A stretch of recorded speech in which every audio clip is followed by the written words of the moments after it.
રવિવાર special recipe friends, જો રવિવારે આ બનાવી લેશો તો તમારા હોટલનો ખર્ચો પણ બચી જવાનો છે. કોઈ હોટલમાં જવાનું નામ જ નહીં લે, એટલી સરસ વાનગી બનીને ઘરે જ તૈયાર થાય છે.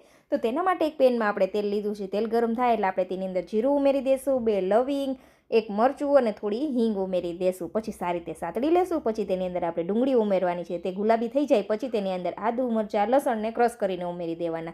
સાથે થોડું નમક ઉમેરીને સાતળી લેવાના છે. પછી તેની અંદર આપણે ટમેટા અને રૂટીન મસાલા ઉમેરી દેવાના છે. પછી એક મિક્સર જાર લઈ લેશું. તેની અંદર ફ્રેન્ડ્સ આપણે ઉમેરી દેવાના છે મગજ અને કાજુને 10 મિનિટ માટે પલાળીને લીધેલા હતા. સાથે થોડી ઘરની તાજી મલાઈ ઉમેરી દેવાની છે દૂધની, અને થોડું દૂધ ઉમેરીને એક પેસ્ટ રેડી કરી લેશું. પછી મસાલો સારી રીતે સતળાઈ જાય ને પછી આ પેસ્ટને આપણે ઉમેરી દેશું, સારી રીતે થવા દેશું.